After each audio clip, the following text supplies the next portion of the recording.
Ladies and gentlemen, Jeff's got too much energy today. No, I don't have energy. So now you're making it up? Exactly. I'm harnessing nothing. I'm like deceiving myself.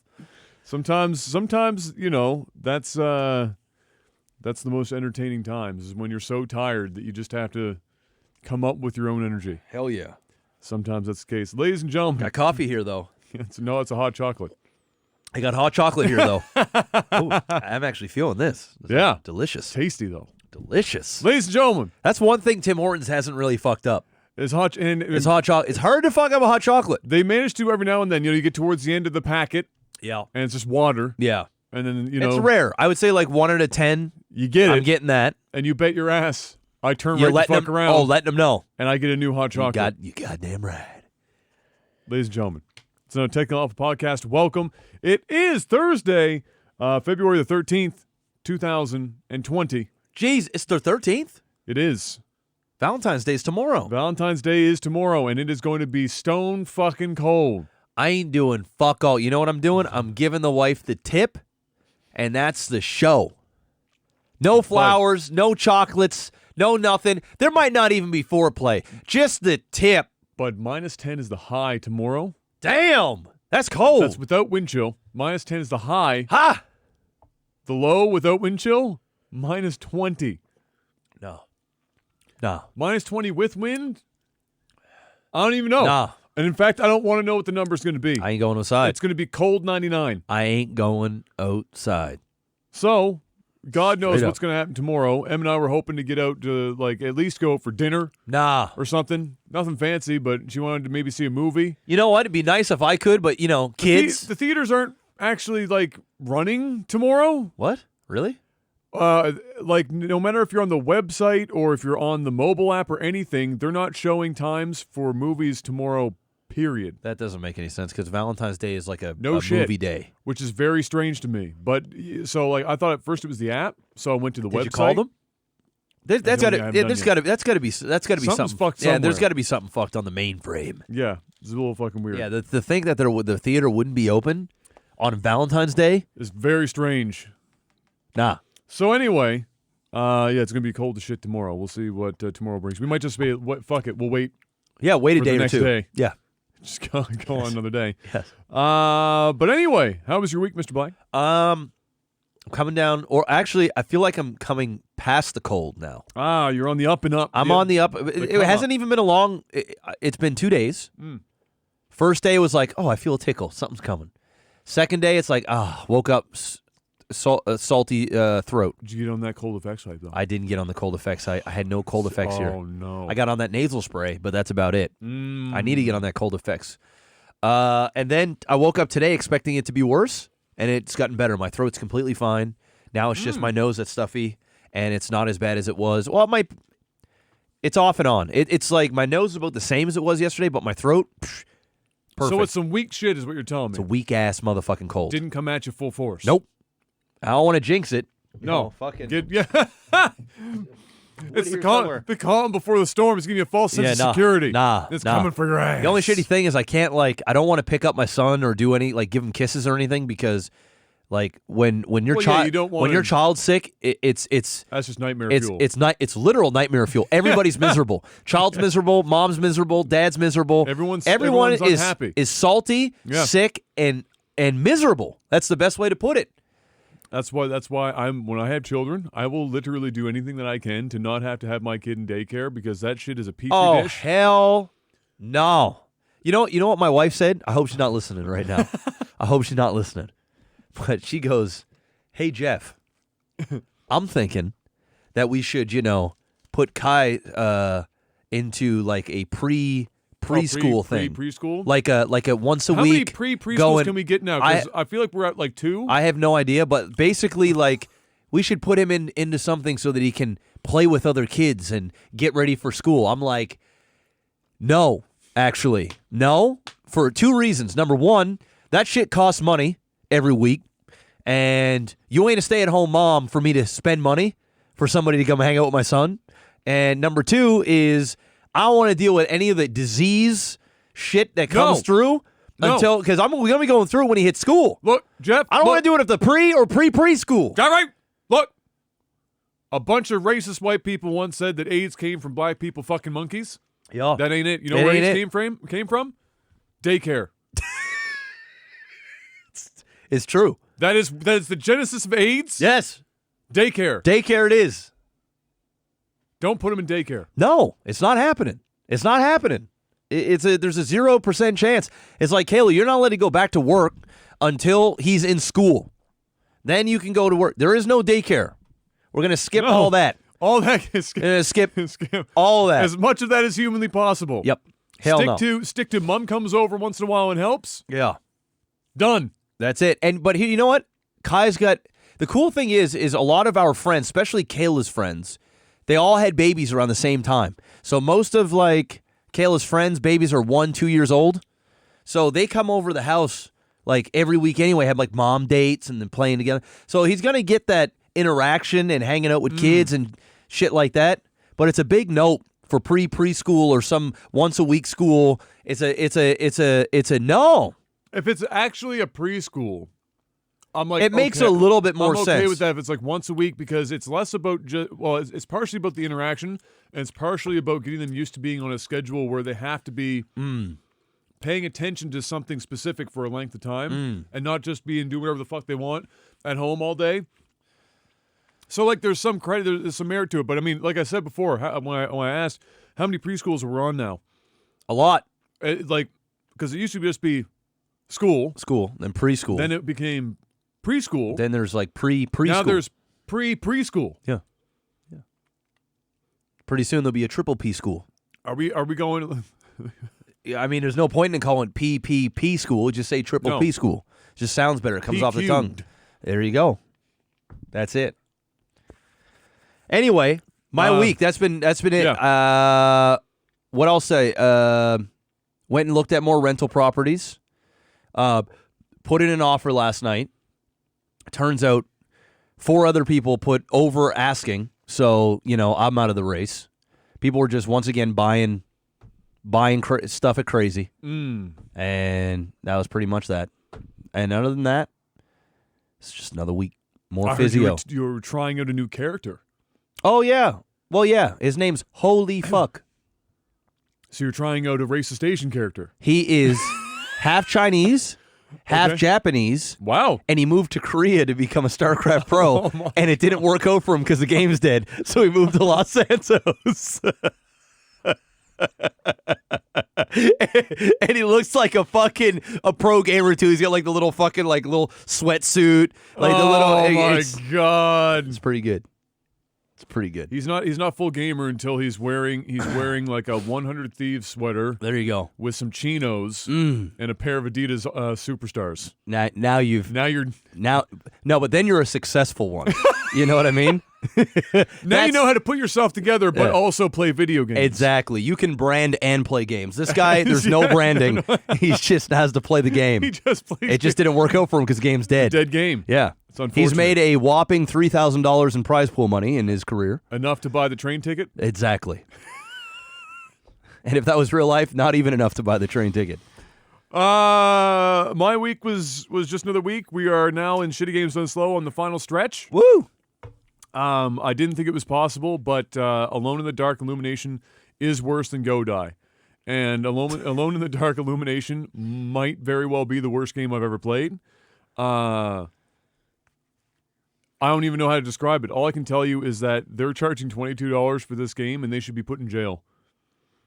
I wonder how many games they've actually sold. Also, nobody who ever worked on that game, I don't even care what the development was like at the time. There's literally, I can't think of short of them being given 24 hours and this was the result, there's no universe in which 98% of the shit that's going on in this game should be as bad as it is. Even other game developers in the review section on Steam were like, guys, normally I don't write bad reviews because I'm a game developer, I know how much of a struggle it can be, but I gotta be honest with you, this is some shit. And believe me, There's some shit. it was some shit. There you go. So we got through that, thank fuck. And then now we're on to Deadly Premonition, which is less of a shitty game, just so janky and fucking batshit crazy that it fits the theme. Okay. controls like a bag of hammers. So that's most of it, and it is a little. It looks like a potato, but my God, is it a crazy ass game? It's basically like if you took mushrooms daily. It's Mushrooms the video game. Actually, doesn't sound like a bad time. No, it's relatively entertaining. There you go. In the very beginning of the game, outset, 2 squirrels narrowly avoid getting run over by a car. They make monkey noises. And that sets the tone for the rest of the game. Perfect tone setting. Otherwise, yeah, no, that was my week, and now here we are. Here we are. Video game news, Jeff. We have news? We have some news. Before we get started, What do you got? hit that fucking like button. Smash it. Hey, we got like 600 likes on that last podcast. The likes are going up. These guys are actually doing it. They're going up. We're going for 700 likes on this one. 700 likes. I think we were pushing 4K on that video too. Dude, the views are going up. Everything's going up. You know why? Because the engagement's going up. We're working the algorithms right now. That's right. Keep working it. Dude, 4.7K on the week before. Yeah, 3.9K Already. on last week's 6 days. That's going up. So hit the like button. Thank you to those that are. Leave a comment if you haven't already, even if it's an algorithmic comment. You guys know the drill. That's just that. Patreon.com/LagTV. And that's pretty much all I wanted to say. I'm just going to periodically just say hit the like button. And we're up on Patreon. Are we? I didn't even check. Look, let me show you. Yo, okay. Where are we at? I don't know. Patreon just like... Scroll down. Boom. Never mind. That didn't move, actually. I think you're... The number of patrons went up. Okay. The dollar amount did not. Okay. Hey. Unless that number is not updated. I'll check my phone. Well, you talk. Go ahead. And all talk. right. Lag TV reacts. We gonna do that? I don't know. Are we? Yeah. They've spoken. So what we're going to do, guys, is we're going to do this. Adam and I talked about it briefly after the podcast last week. We were thinking, we could be assholes and lock this content behind a paywall, Patreon. But we're not assholes. So what we're going to do is we're going to look at you guys and we're going to say, hey, we're going to do this. And y'all are going to support it. I don't give a fuck if it's hitting that like button, leaving a comment, hitting that Patreon. I don't give a fuck what it is, but y'all going to support it. Basically, what we going to do is we're going to sit here in these chairs. We're going to put up some StarCraft on the screen. And we're going to watch old When Cheese Fails and other classic Lag TV videos. And you guys can vote in the comment section of each video on the ones that we want to watch the next week. Can do that. I figured out what happened. What happened? Literally within the hour, somebody who has been, I won't call him out on it because no sense. Somebody who has been at the hundo for a really long time dipped to a 10. Hey, bro. But at the same time, we had somebody go from 10 up to 50. Hey, the one that was at the hundo. Shout-outs to for being holding there. down the motherfucking reins. That person, hot minute. And didn't even fully dip. No. Said, I still got you. We got you back. Cutting the balls. We got you back. I only got one ball, so it's not that hard. Hey. You know, the other one's so small it doesn't really need cupping. Hey, you got one? He cupped him. Much love. Much, much love. So thank you so much, guys. We are going to work on that little series. We're going to figure out something fun and exciting, and we're going to do one a week. That's right. And that'll be that. And we'll see how it goes. Skirrat! Gaming news. Hit the like button. Let's go. Sony spent $229 million this week, Jeff. Damn. And they spent it on Insomniac Games. Okay. The folks who made the latest Spider-Man game that everyone drooled over and thought was one of the greatest games on the platform. Okay. As well as Sunset Overdrive, Spyro the Dragon way back in the day, etc., etc. It's a hot pickup. They've been putting out some good stuff for a while now, and Sony was like, hey, Microsoft's buying people. We should probably buy some people too. That's a big buyout. 229's a fair That's not chunk small. of change. That's no. just to develop games. And if honestly, that probably would have only been about $129 if they hadn't come out with Spider-Man.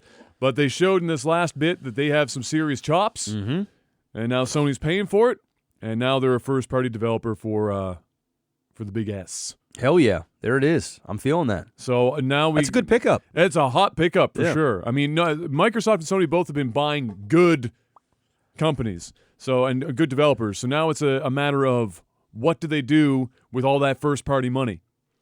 Do they cave under the pressure? Or do they make something real dope because they've got lots of money? I think they're going to make something real dope. Or they're going to attempt to anyway. I think Insomniac is going to do well, for sure. Hell yeah. In a interesting, I just found this very interesting. So there was a brand study that basically looks at how favored brands are by age groups, the usual stuff. It's stuff done to see how brands are ranking in the minds of people. Okay. Mind share, right? Who's at the top and then who goes down. Okay. So we're talking about everything, not just the gaming industry, but everything. Millennials and Gen Z, which is who comes after us, the millennials, both ranked a video game console as the number one brand on their list. Okay. And then it went down from there. Like the millennials, it was console, and then it was Amazon, et cetera, et cetera. The millennials said PlayStation. Gen Z said Xbox, which I found very interesting. So the younger crowd, the far younger crowd, like Gen Z is far younger than we are. Xbox? Put Xbox not just ahead of Sony, but in ahead of console, ahead of of everything. Damn. So if you look at this list, for example, just so you see what I mean.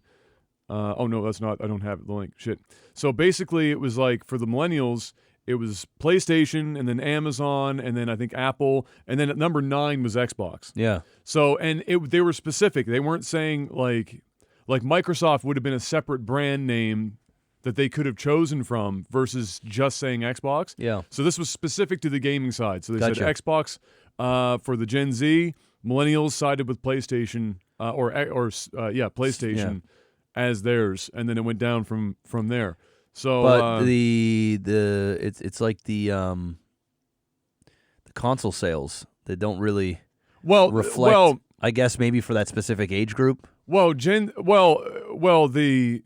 This is a recent study, first of all. Oh, okay. And you have to keep in mind that Gen Surprised Z. they didn't say Nintendo. You have to keep in mind that Gen Z is hitting the age where they would be making more purchase decisions in that regard anyway. Because Gen Z, we're talking like 20 and under, give or take. Yeah. Right? I mean, they're young kids. So, yeah. But that's That's interesting. And it doesn't. And just because they rank the other thing to keep in mind is just because they rank the brand higher doesn't necessarily mean that that's what they always buy. Yeah. It just means that it's what's on their forefront. It's what's in their mind, the forefront of their mind. So now, in the grand scheme of things, to me that reads like Microsoft is in a really good spot. Yeah.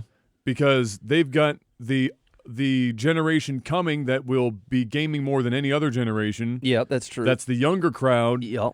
That they're up front.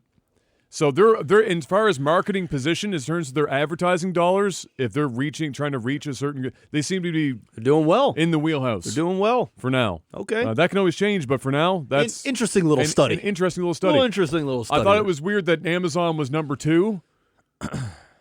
I would have thought Amazon would have been higher. Would have been like number 1 people just crushed the fuck at Amazon, or Apple. I thought would have been number 1 on like in millennials for sure. Yeah. But Apple was like apparently it's 4th. Xbox for Gen Z. For Gen Z. Millennial was PlayStation, Amazon. I think it was PlayStation, Amazon, Apple, and then it went that makes down sense from there. And then Xbox was like 9 or something like that in the top 10. So an interesting thing. And of course, that's probably just specific to either the States or North America. That's not like global fucking whatever. Next up in stuff that makes you go and then makes you cringe and then makes you go, wait, maybe that's unhealthy. Mother meets a recreation of her deceased child in virtual reality.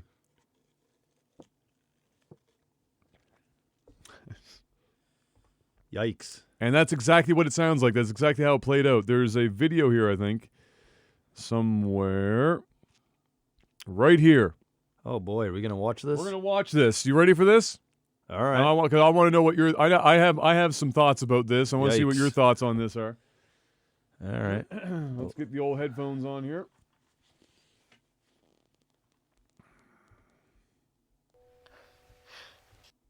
Okay. Damn, it's 10 minutes?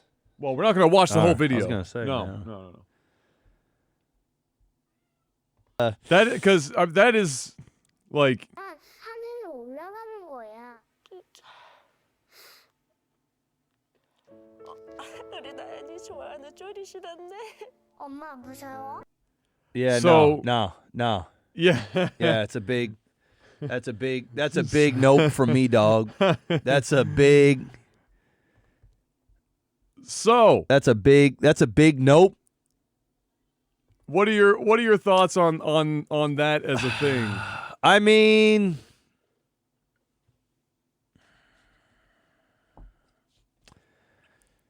I think that's a dangerous road to be going down.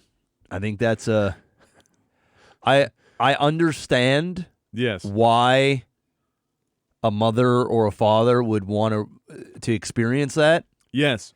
but I also feel like that is no. Like It's unhealthy. it's very unhealthy. like It's- you're not letting go. I feel like you're at an increased chance of of disassociation yeah. doing that. I feel like it could create a dependence for people where they need to. You know what this is similar to, and I'll make this comparison. It's obviously likely worse, but it's a similar vein where have you ever seen where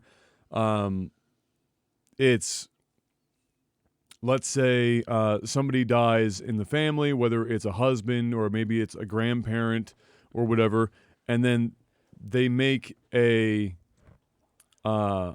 stuffed animal that has like a shirt piece of that's something. made from one of their shirts. Yeah. Or or one that I've seen was literally took a voice clip from this mother's son and put it into the a bear. stuffed animal. I saw that. And it's similar to that where I feel like I get it. I understand, but I feel like from a mental health perspective, that can't be healthy long term. It's one thing to wear like somebody's ring or have a locket with a picture or something.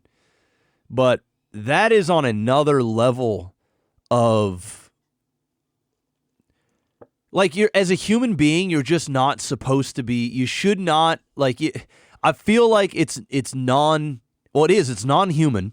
and when death like that happens, we're not supposed to revisit these people, and especially one that's digitally created for the sole purpose of you being able to spend time with your loved one. Yeah. I feel like that right there, and I couldn't imagine, because I know if I saw something like that, I'd probably want to keep seeing that. Yes. Yeah. And next thing you know, you're pretty much living in a VR world, just staring at this thing, this NPC'd version of your son or daughter.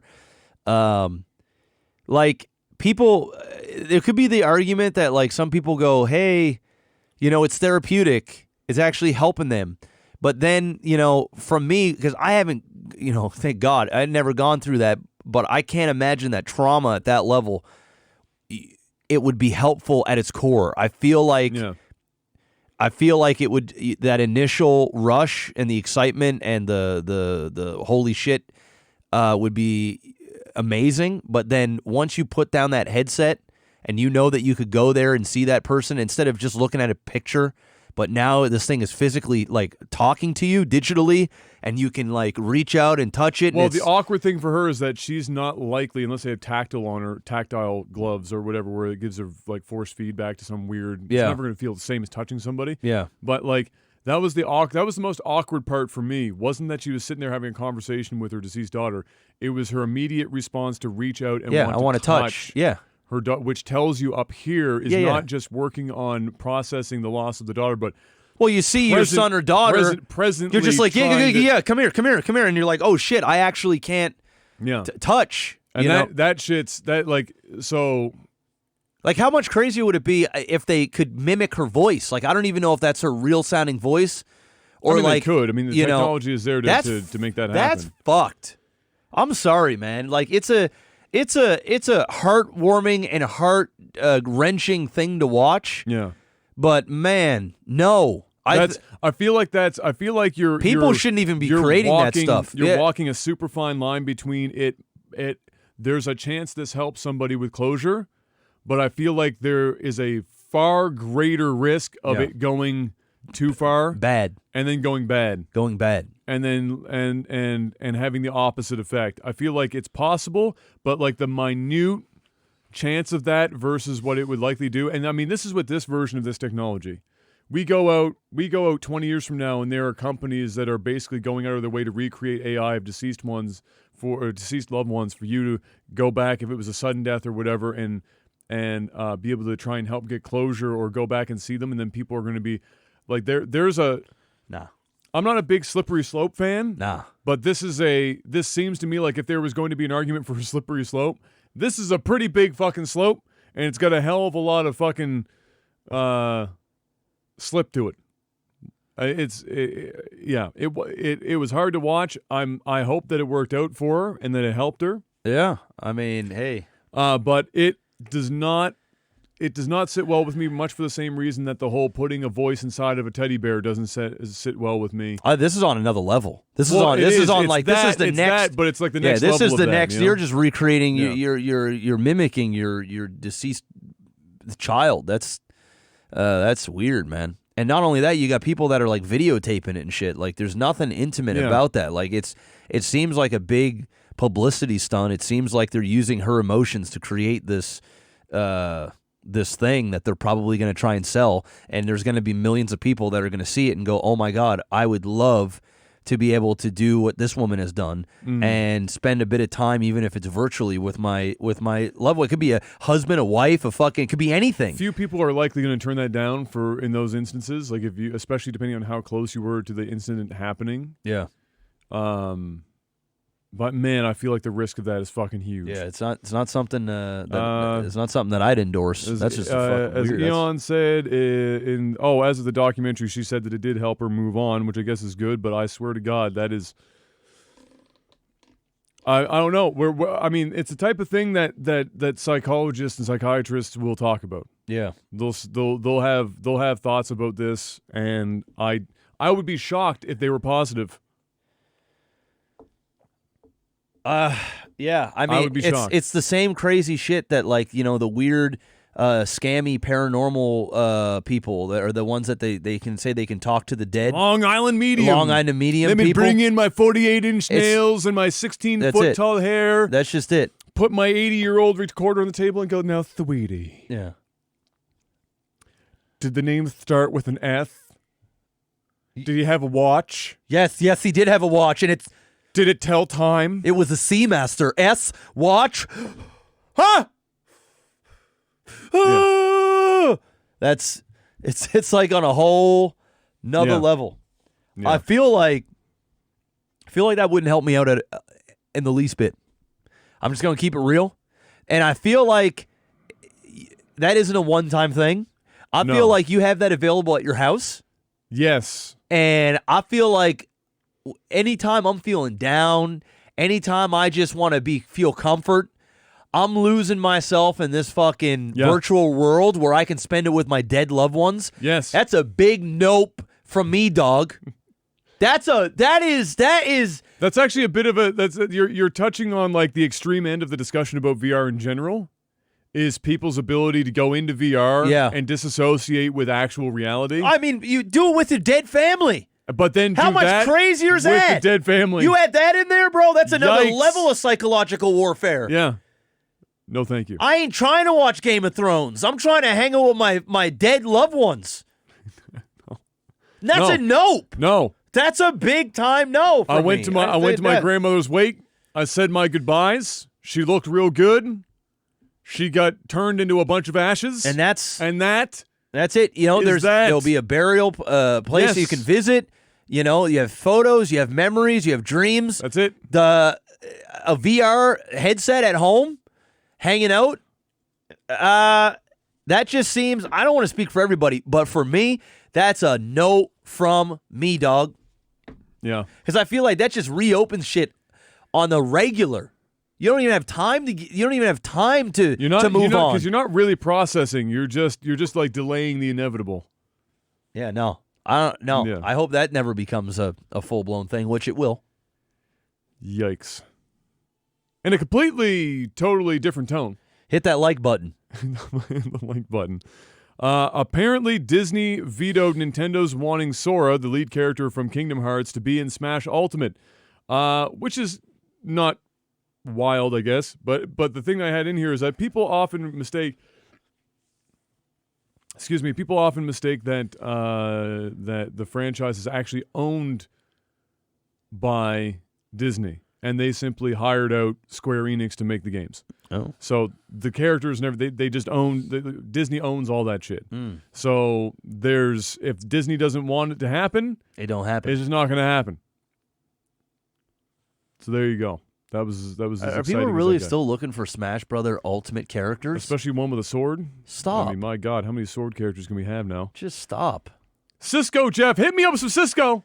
Let me see that thong, baby, that thong. Sisqo wants to be Said I like the way.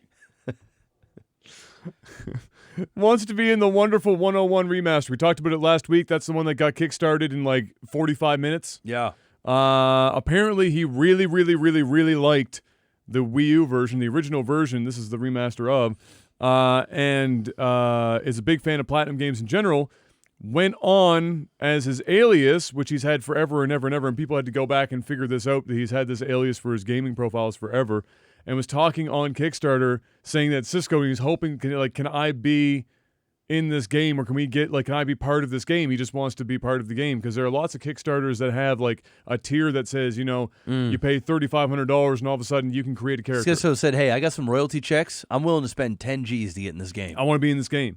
And nobody believed it was him, because obviously. Until he tweeted. And then he had guys, it's me. He had his publicist call like an outlet, for news, and be like, all right, now call me and talk to me on the phone, and I can tell you that it's me and this is what I'm trying to get done.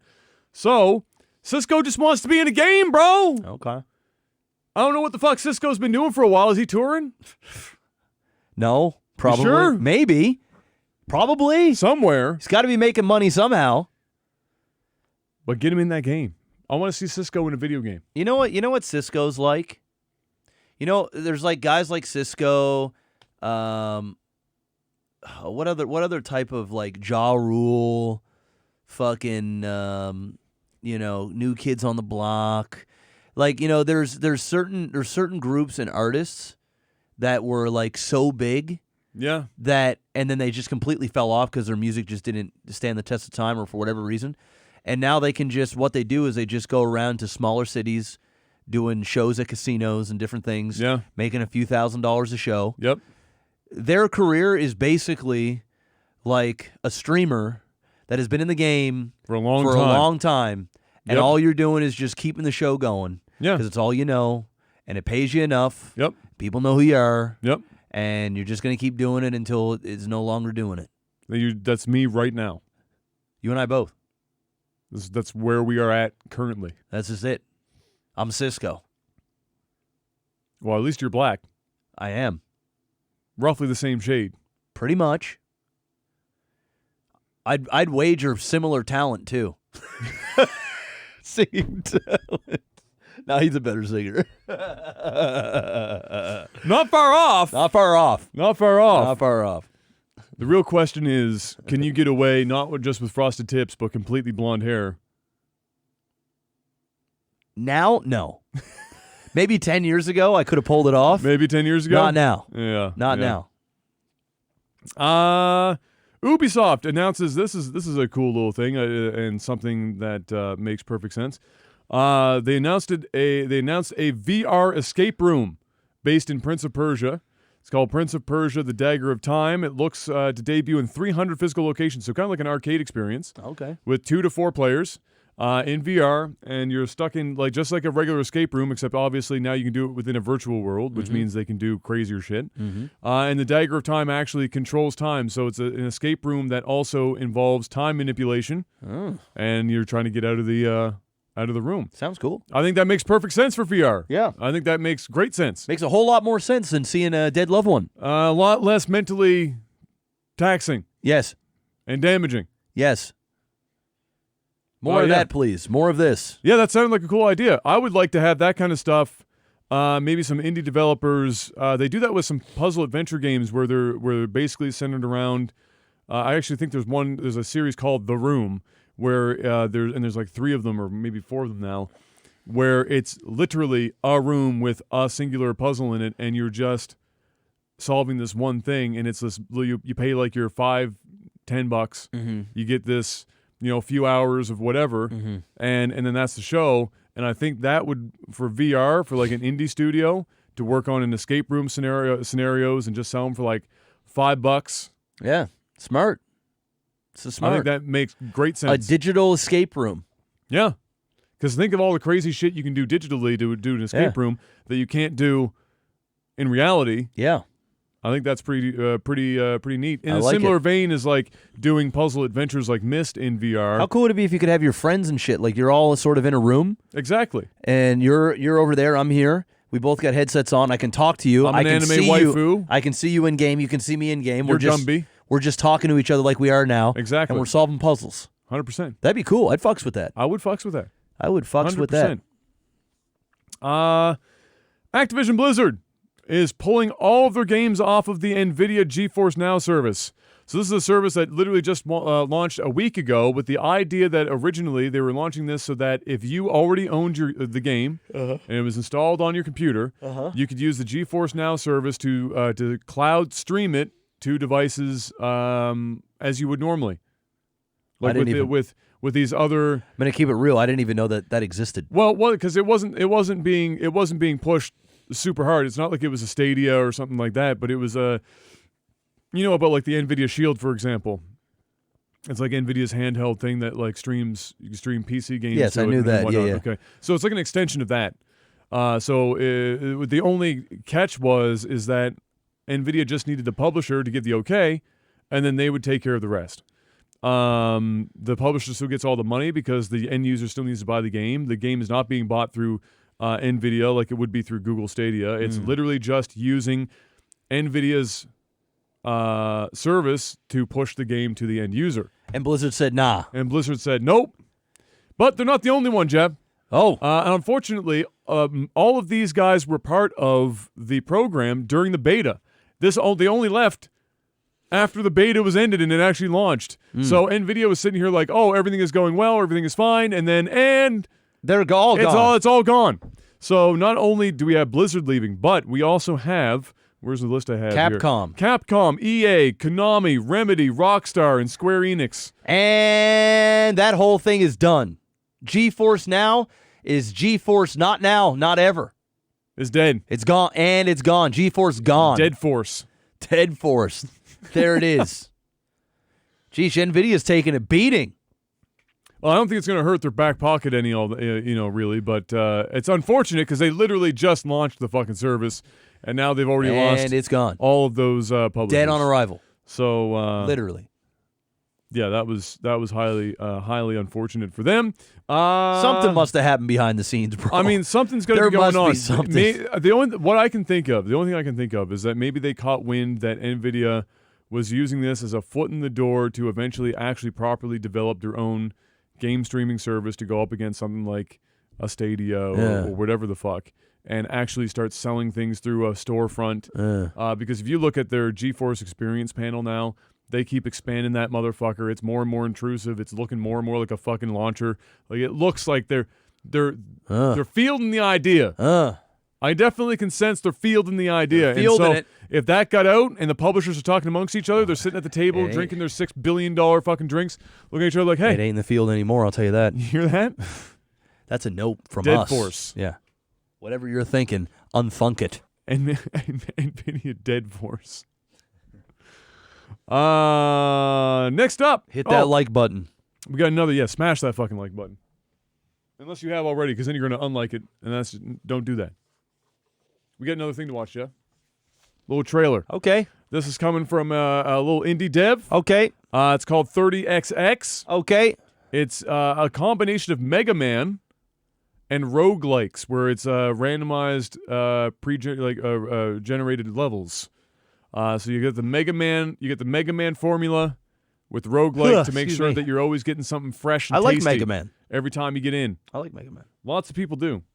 So we're gonna give this a little look-see. Let me get the that ready there. Oh wait, I gotta Get that video up. Get the video up. The music's dope. The art looks pretty good. Looks like a Mega Man ripoff already. Well, I mean, there's only so many ways you can do something like Mega Man and not have it look like Mega Man. I suppose you're right. Okay, here we go. 30XX.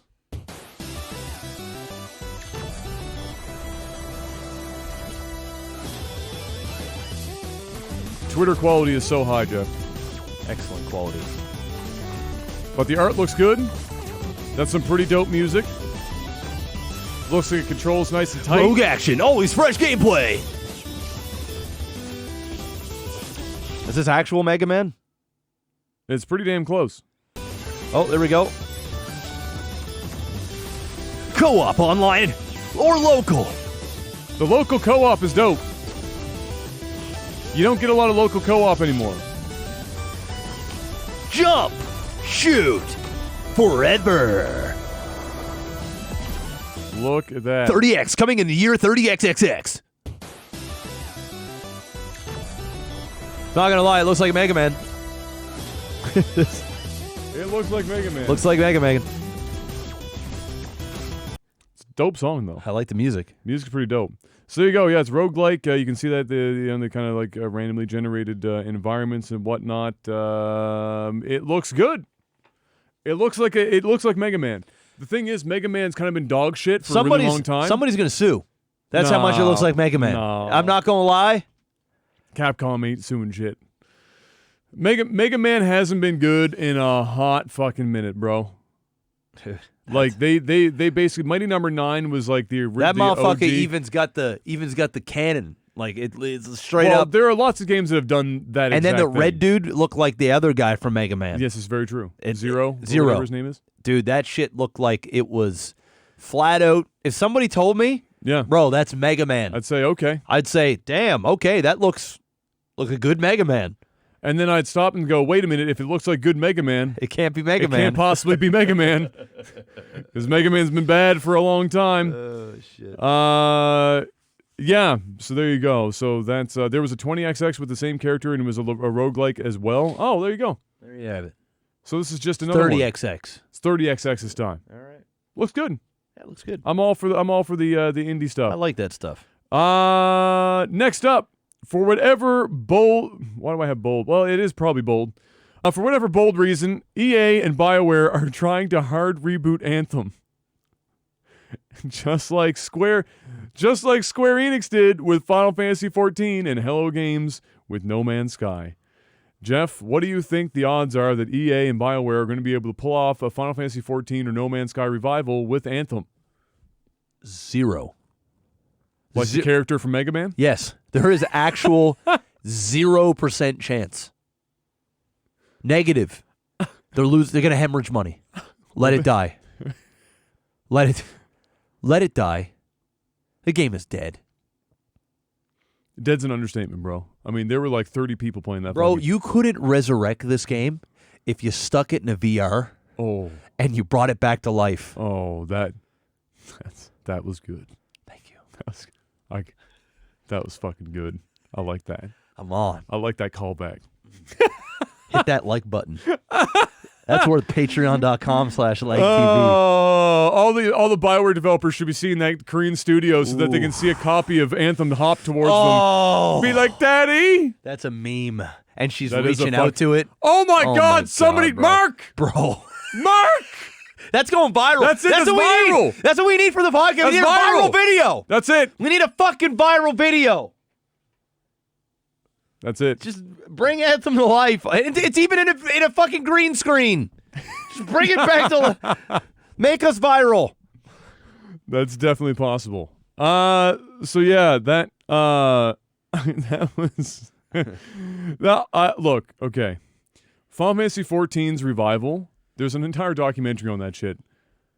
That was the Hail Mary. It's 1 in a million. Of all Hail Marys. It's 1 in a million. And it required, I mean, it was all hands on deck in a way that I've never seen. I mean, for an MMO, that's okay. It's unheard of, dude. No Man's Sky. The only reason it worked for them is because they went radio silent. Yeah. Until they had something. Yeah. And I don't mean they posted once in a blue moon. No, zero activity. People thought he was dead. Zero. No activity. Yes. There was nobody at the office. There's nobody. Like, they went AWOL. They went into a bunker. They went into a fucking bunker. Not only for their months. safety, but Yes. also to make a game so they could come out of that bunker at some point. For months. And they're still busting that. But then eventually they came, after they had something and they were like, okay, I'll post one tweet. Hey guys, I'm not dead. Here's a complete patch of the fucking game, adding a bunch of stuff, and everyone, okay. I'm gonna go back in my bunker now. I'll see you in a bit. I'll see you in another 6 months. And they've done that on rotation until the game where it is now. Ask me if EA. Hey Jeff, I got a question for you. And Bioware. Do you think that EA and Bioware have a chance in hell of replicating what Square Enix did with Final Fantasy XIV? Fuck no. They are so disconnected with the community, what people want. It's a no.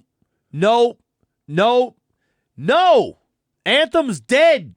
Just chalk it up as a failure. That's an L. It's a big L.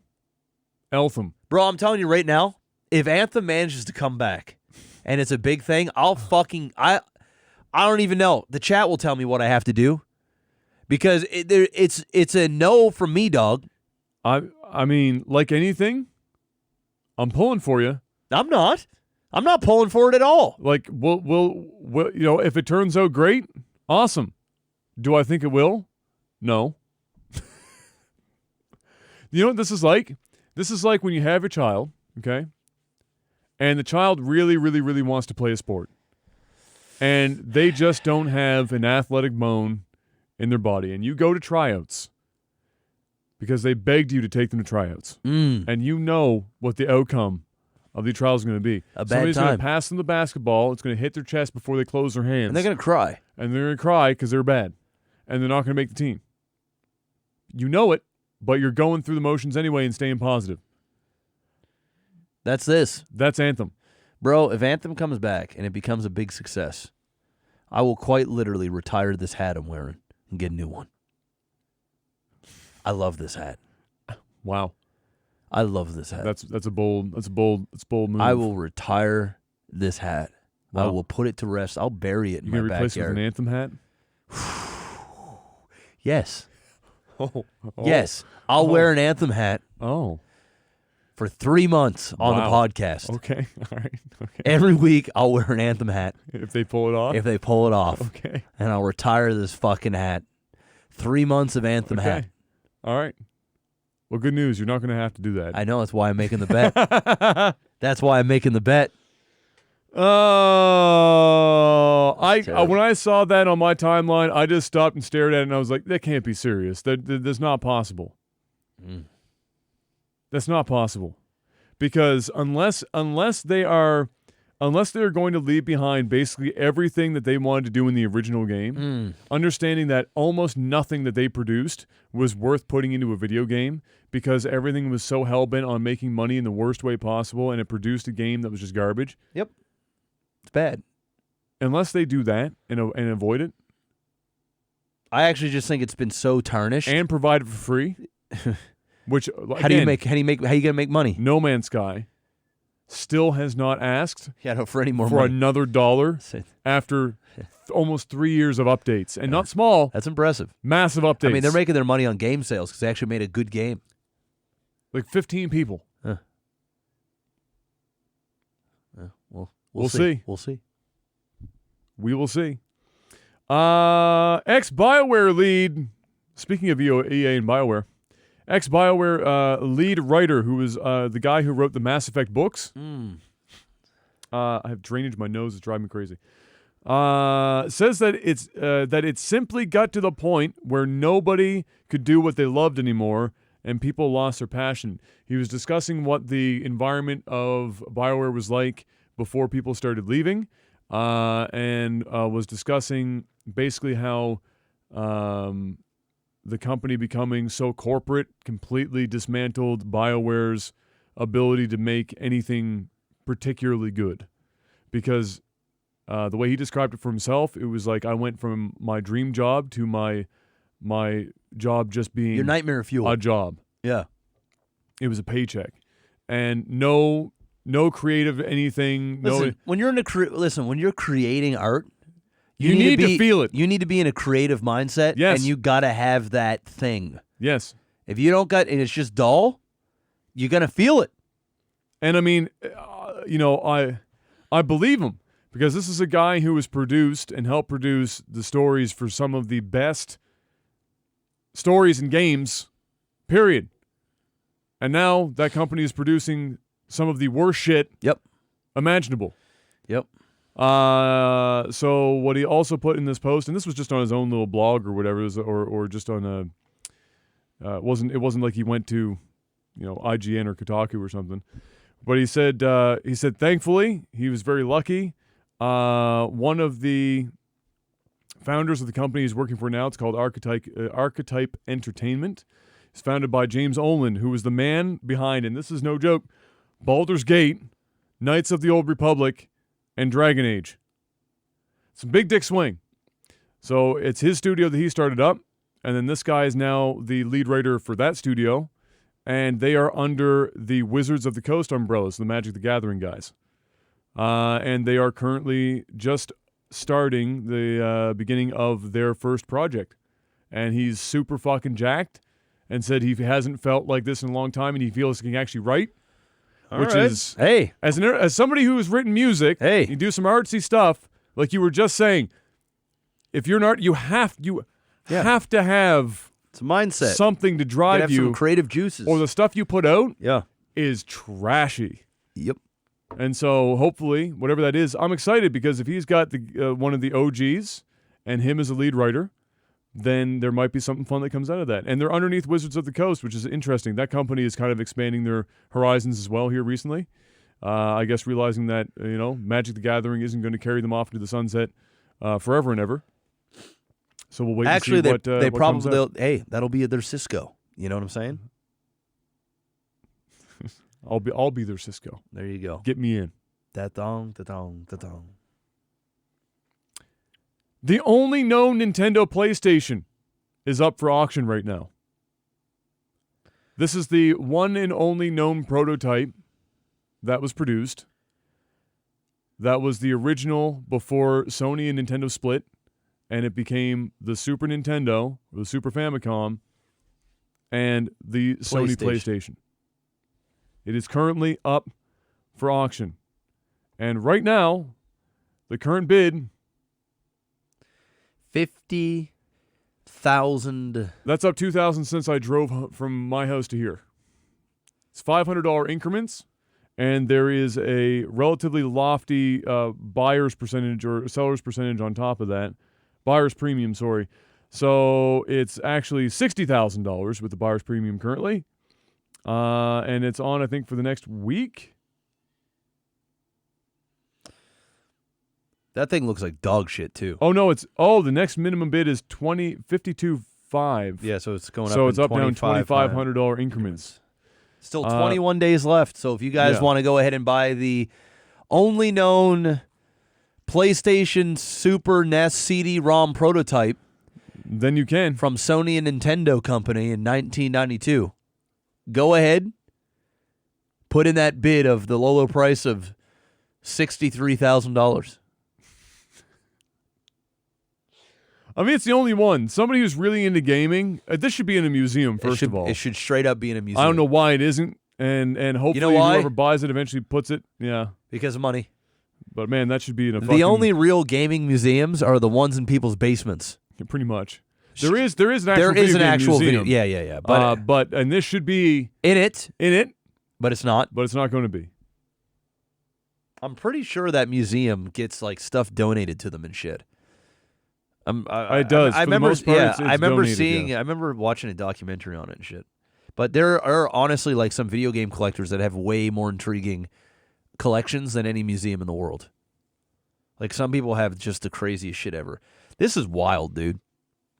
I'll just read this top little piece here to get an idea. So, the Nintendo PlayStation Super NES CD-ROM prototype from 1992. At one point, this dual-branded prototype's existence was mere myth, and this is the very first time it will ever be offered at public auction. It is said to be the last remaining prototype of the alleged 200 that were forged from the failed joint venture between Sony and Nintendo, two of the biggest competitors in the home console video game market. Reportedly, the other prototypes have since been destroyed. We at Heritage can attest the prototype is working, as we've played a couple of rounds of Mortal Kombat on it using a Super Famicom cartridge. Oh shit! So you can actually play the fucking thing Yeah. too. Oh my Not that I would probably want to. I would not stick anything in that fucking slot. No. I'd stick one game in to protect the connectors That's it. and leave it there. That's it. The prototype does share some exterior similarities with both the Super Nintendo and the Sony PlayStation, but it has its own unique characteristics as well. It is not only a slot for Super Famicom and Super Nintendo games, but a CD-ROM drive that was meant to play disc-based media and presumably video games as well. Could you imagine if Sony games worked on that thing too? The value would probably be a lot more than it is now. But the CD-ROM, the drive that was meant to play disc-based media and presumably video. Okay, though the CD-ROM drive was not currently working when it was found in 2009, it has since been repaired by Benjamin Hackendorn, a YouTube personality known for his console repair videos. It now has the ability to play music CDs like the commercially produced PlayStation, but there is no proprietary software that is known to have been made during the prototype's development, meaning it doesn't have the software capable. There's just no game to play on it. Yeah. But you can play some music on it. Hey. The prototype's small screen on the top of the console shows the user which music track is currently being played from the CD, allowing the user to listen to their own music and play a cartridge-based game at the same time. It is 1992. That's pretty dope. That's actually really dope. Yeah. Where was I? Can we even do that today? No. Barely. Yeah. Like 6 menus deep. It also has a headphone port, unlike most phones, and an independent volume dial in the front of the console to the left of the two controller ports. Turning the console over to look at the bottom, it has a label with what appears to be a handwritten 2 on it. The meaning of this number is unclear. Looking at the back of the console, it has a standard AV out, S-Video, and Super Nintendo's multi-out ports. However, it also has a mysterious port simply labeled Next, and its purpose is considered to be unknown. Dun, dun, dun. The plot thickens. Oh, the plot fucking thickens. One of the most interesting aspects of the prototype is the controller, whose casing sports the design of a Super Nintendo controller with the Super Famicom colors. However, this is no ordinary Super Nintendo controller. Though the design itself is similar to many, the branding is what sets it apart. Instead of Nintendo, it says Sony PlayStation is boldly emblazoned at the front of the controller, though Nintendo is raised in plastic on the back. Both the console and the controller show some signs of aging that were characteristic of the Super Nintendo, that yellowing that happens to all of them. Presumably, these pieces are made from the same type of plastic that the Super Nintendo was made from, acrylonitrile butadiene styrene, or ABS. I don't know how to fucking pronounce any of that shit. I just know it as ABS. This plastic is naturally flammable, so it was often treated with flame retardants, bromine being the most common. As bromine is exposed to different pieces, it's possible that the ratio of ABS to flame retardant was mixed. Yeah, colors it yellow. Yeah, more accuracy for some of the pieces. So also included with the lot is what's often referred to as either the boot cart or the debugging cart, which allows the system to activate the CD-ROM port as well as access the console's Super Disk operating system. The casing is in the shape of the Super Famicom cartridge and does have the Nintendo Super Famicom cassette text impressed into the back portion of the shell. A handwritten label adorns the front where the commercially produced label would typically go. It shows a date of either October 6, 1992 or June 10th, 1992. The date is unconfirmed. So you go, here we go. At one time, this particular unit was owned by the founder, first president, and first chief executive officer of Sony Computer Entertainment, Olaf Olafsson. Olaf, I think we talked about this on the podcast, actually. Olaf eventually left Sony to join Advanta Corporation and became its president in 1998. A little over a year later, Olaf left Advanta to join Time Warner, but he left his Nintendo PlayStation prototype behind at Advanta. Roughly around this time, Advanta filed for bankruptcy and began gathering up everything in their corporate office to sell at the auction. As the story goes, the Nintendo PlayStation prototype was grouped together with some of the miscellaneous items that were boxed up in a group lot, the contents of which were veiled. A nice Easter egg for the winning bidder indeed. By far, this is arguably one of the most notorious, mysterious, and controversial artifacts of the video game industry. This prototype has even been around the world and back again, admired and appreciated by video game enthusiasts from all over. Even though this is the closing of this portion of its narrative, it will continue to remain a pivotal piece of video game history, no matter where it ends up. That's wild. What a crazy, cool little fucking piece of video game history, eh? Yeah. There's the number 2, like Jeff and I are just looking at here, and the ports at the back. Let's see the ports, the mysterious next port. Yeah, what the fuck is that? You know what that looks like? Almost looks like a... It looks like the PlayStation AV out. Yes, it does. Almost exactly like the PlayStation 2, and PlayStation 3. Dude, very similar. It's wild. It's like Nintendo literally said, okay, fuck this then, and they just took the same system, changed it just a tiny bit, and then released the Super Nintendo. Well, yeah, it was already going to Famicom. play. It was already going to play carts. It's like the disc was going to be there, and then PlayStation was like, "Nah, bro, we can do this a little better and make money ourselves." And just so they did. You know what, man? Honestly, dude, if I was like a fucking multi-millionaire that is just nerdballing out of the fucking out of this world, I'm in. Like, even if you spend $100,000 on it, you literally have something that you'd have to be like super in. Like, that's the type of shit that like really rich people, if they're really into that shit, that's the type of stuff they spend their money on. You know what I mean? It's like this. A 9.2 A+ rated sealed Game Boy Pokemon Blue box for the current bid of $1,000. Yeah, for a fucking Pokemon Blue. I wish that back in the day I had just bought a bunch of games. You never box. fucking know which one is going to be it, right? I know. Jeff Gerstmann does that. Jeff Gerstmann buys 2 copies of every game that he buys. Fucking smart, dude. And he has a huge collection of sealed, like, but vast majority of it's just shit. But every now and then, he's got some wildly fucking rare games that are sealed and stuck in a Tupperware bin. That's amazing. And then when he's like 70 years old, he's going to open them shits up. Yeah. And some of them motherfuckers are going to be going for $50,000. Yeah, exactly. Some of them are already probably going for $50,000. Yes. Yes. It's pretty wild. So there you go. It'll be fun to see. It's 21 more days. It'll be fun to see how much that eventually goes for. And yeah, we'll have to check it out again in a couple weeks. Yeah, remember, go check it out and see what it sells for. Last piece of gaming news that we got this week is that Geoff Keighley officially, for the first time in 25 years, will not be attending E3 or hosting the Coliseum. Oh, no. First time in 25 years. E3's hurting when he ain't coming. Now, before this, we were talking about E3 and the future of E3, and I was like, I wasn't bullish on it, but I was like, it's going to be okay.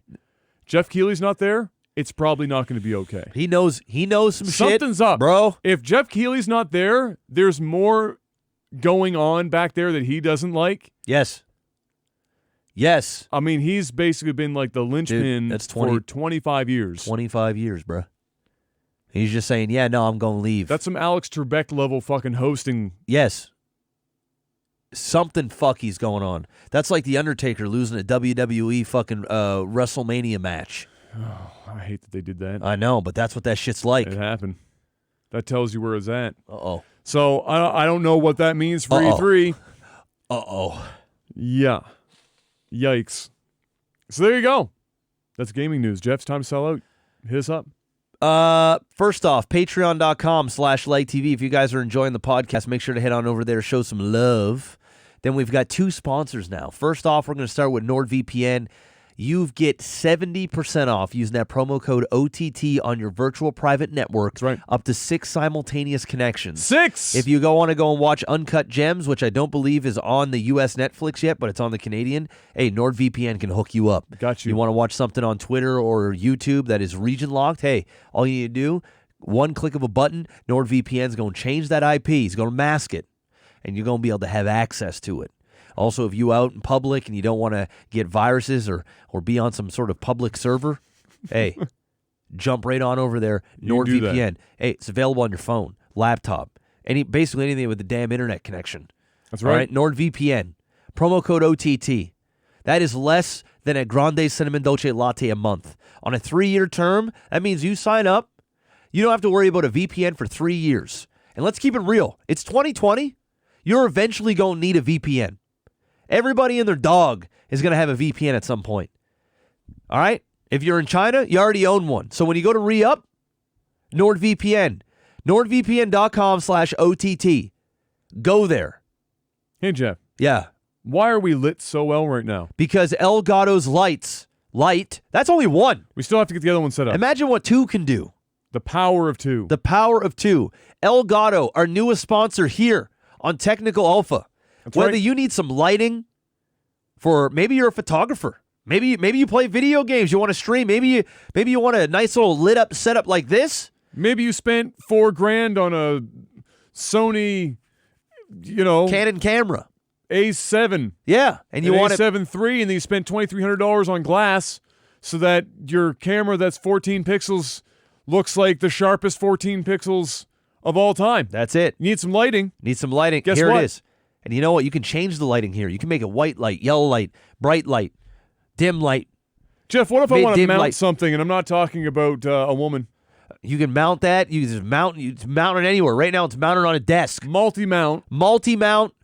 It's a little Cameras. everything. Lights. Bro, action. Small children. Elgato. Capture cards. Stream decks. You name it, they got it. Elgato. Link is now officially in the description below. Yes. Scroll underneath this video on YouTube. Click it on out. that link. Go check out their products. Check it out. And they always got fire sales going on Amazon. Sometimes you can get like I think they call them fire sales. What do they call those? Drop things? Drop sales? Where you can get like, sometimes you can get like Sennheiser headsets on the cheap. Yeah, drops. Yeah, Yeah, they have drops. Sometimes you can get Elgato Stream Decks cheap. Really? Yeah, I've seen it. Fire. I've seen some deals. Fire. I've seen some deals. Get a deal. You don't even need a deal because it's all very well priced. Literally, I'm not even saying that. Yes. Elgato is actually extremely well priced. Their capture cards, their Stream Decks, and they got different levels of Stream Decks. They got XLs, they got minis, they got regular sizes. Depending on what you need, they got it. You want to meme hard? Buy 2 XLs and a mini and put them up, put a picture up and say, "Don't talk to me or my child ever again." Boom. Memed. And you can actually do that. You can. Literally.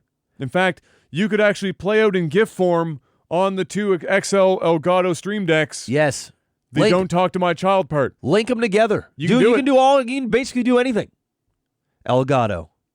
If you don't got one, well, you got-o. I like the attempt. I see where you were see going where I with was it. going with that? Unfortunately, the path was rocky. It was rocky, but y'all see where I was going with that. I got you. All right, I get points for effort. Points for effort on that one. Movies and TV.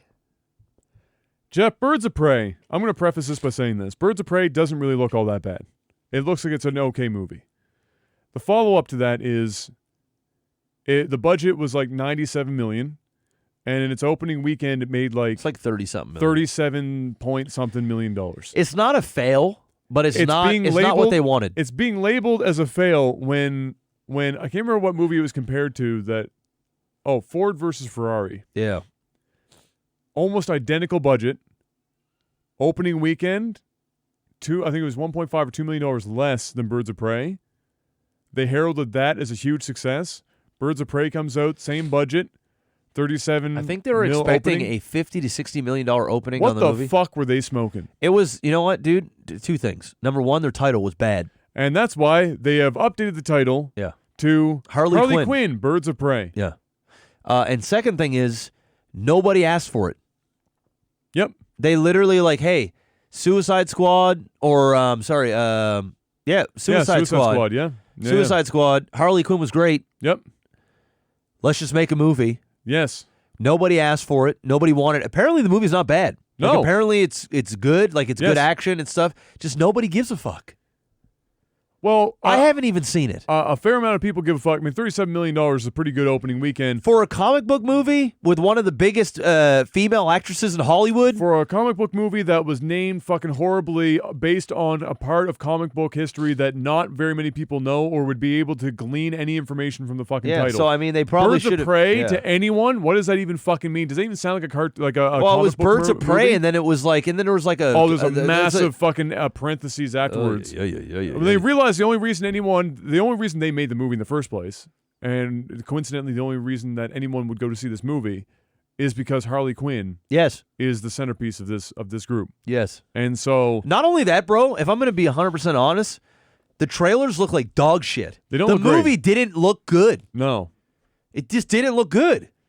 yeah, I think it's probably a good movie, but the trailers didn't do it very much justice. I'm not watching it in theater. I'll watch it here at home when it comes out, when I can get it on Plex or wherever, where I can NordVPN my way in. I'll go ahead and watch it there. But I ain't going to the theater and spending $30.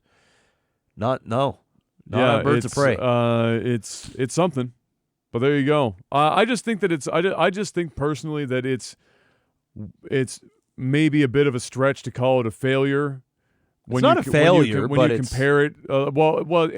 They come out and they basically everyone is reporting it as being a failure. Well, I mean, headlines, and I think it's just fucking. It's going to stupid. make money, but it's not what they expected, right? You hold comic book movies at a certain. No. Let's back that up. You hold Marvel movies at a certain, I suppose, but I mean, DC has been crushing it too. Like their movies haven't been bad. Like apparently this one's not even bad. No, just I don't know.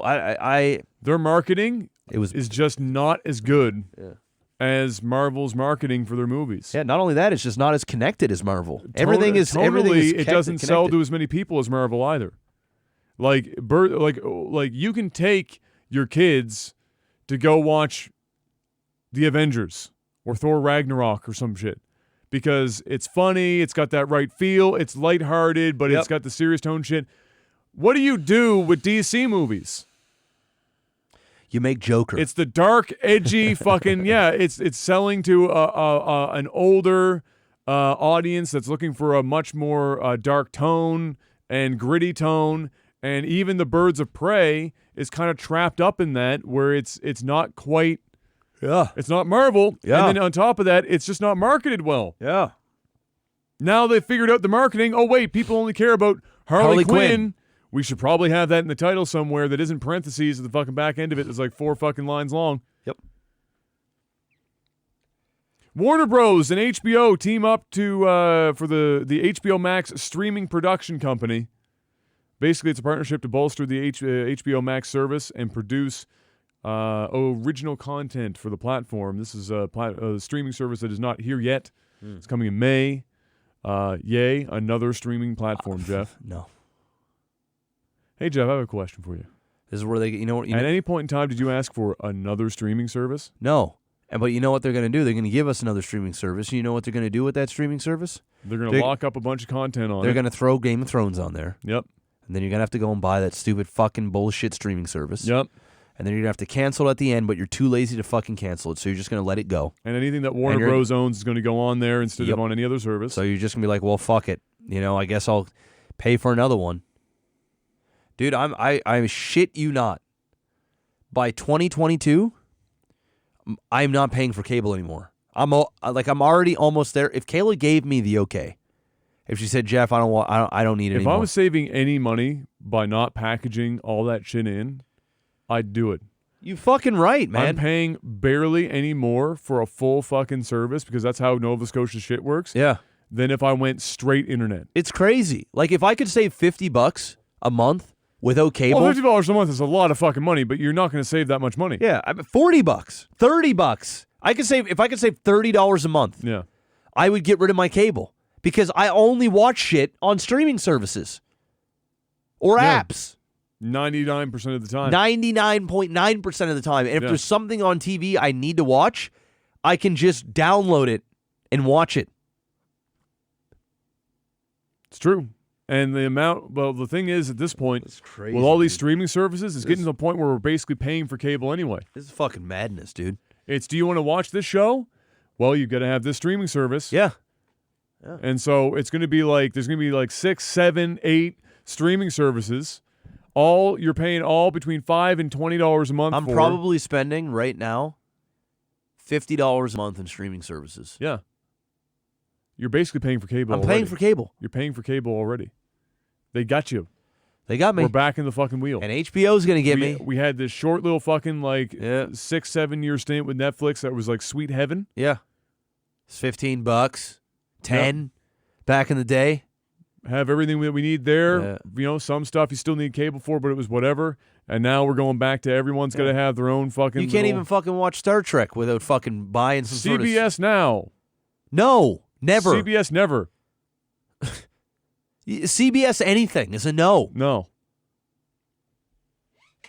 They got You one know- coming out, Peacock. You know what that shit? You know what that shit fucking reminds me of? Is it reminds me of people that go to like a pawn shop or they go to like a reseller or they're trying to sell like a secondhand something or like a collectible, and they take their collectible in, and the guy says, the best I can do is $5. And that's because he knows he's got to turn around and sell that resell shit. that shit. The problem is you take that and then the person goes, you know what? I don't know if I can do that. And he says, all right, let me talk to my expert. Talks to the expert. Guy says, you know what? That's some authentic shit. That's worth a fair chunk of money. He says, all right, I'll go back to the guy. So go back to the guy. Here, this is my expert. We talked about it. It's worth this much. In order for me to make some money, I'm going to give you $1,000 right now. It's worth $1,500. I'm going to give you $1,000. And you know what they say? Can't do it. Why? And then the guy goes, you realize you're probably not going to be able to sell this anywhere. Even though it's worth $1,500, the odds of you getting $1,500 for this anywhere, basically Slim to none. zero. Only I can do that. And so I'm going to Take give you the $1,000. $1,000. Take the 1,000. Take the 1,000. No, I'm not taking the 1,000. And so you know what you end up with? Dead fucking weight. You know, Zero. dead fucking weight. You go, I'm going to make my money. And so these companies, the CBS, whatever, they're thinking, you know what? We could be making the licensing money by letting Netflix and a couple of kind of third-party guys deal with these licensing fees. They pay us to have our content on their platform. Yep. We could just be making that and not have to deal with any of the cloud servicing, any of the customer support, anything. Yep. We get less money, We'll be but we the don't mi- have to pay We'll be the middlemen. for all of these fucking extra overhead. But no, Jeff, I can't. I have to have all of it. I want it all. I want it all. I want it all. And so CBS says, you know what? We have 2 shows that 4 people want to watch. Fuck it. We're making our own system. How long is Patrick Stewart going to be alive? How long do you have? Can he go 6 years? 4. Maybe. Green light it.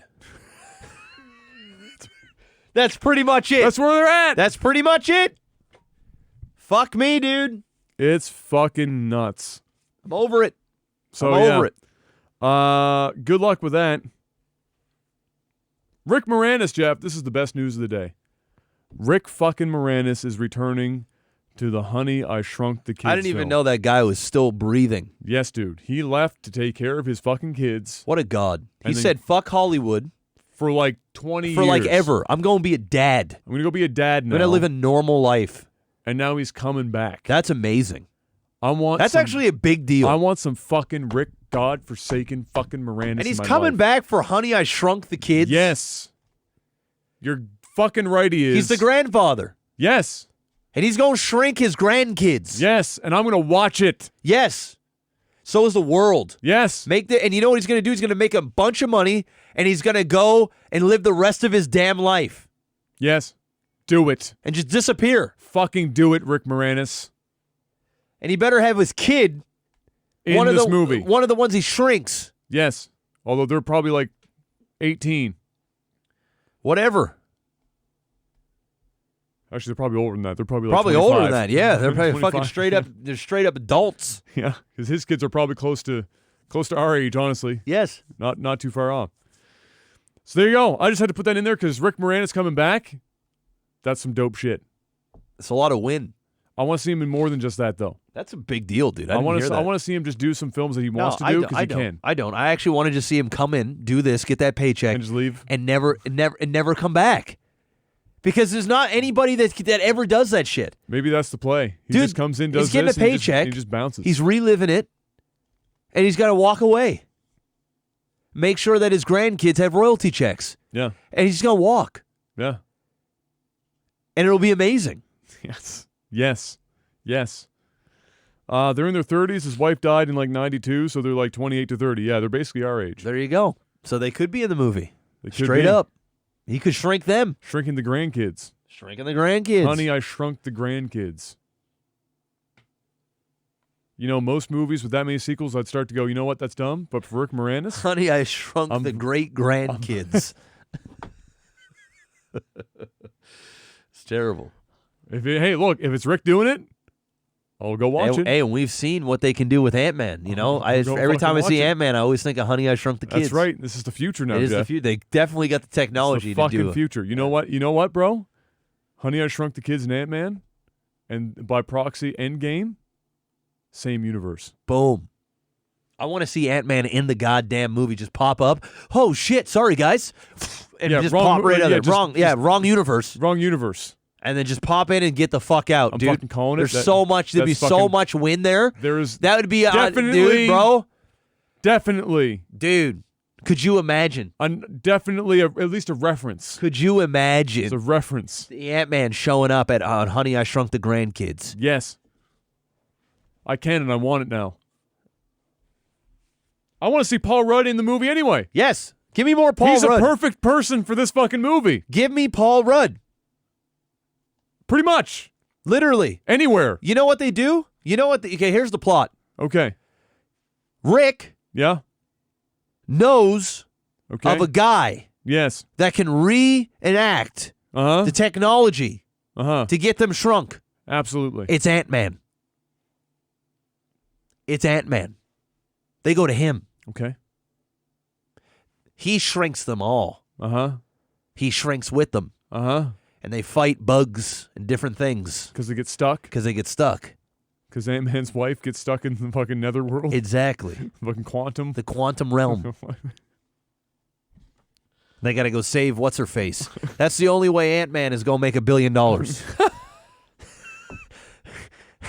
Mix You're in Rick Honey to Shrunk. Moranis. Hey, throw him in there, bro. It's $1 billion movie with Ant-Man. I'm on board. I'm on it, too. That's all we got for movies, TV. Anything else happen? No, it's been slow. It has been slow. It's been slow. Been a bit of a We slow finished time. season 2 of Sex Ed, and now we're going to start digging deep into The Expanse.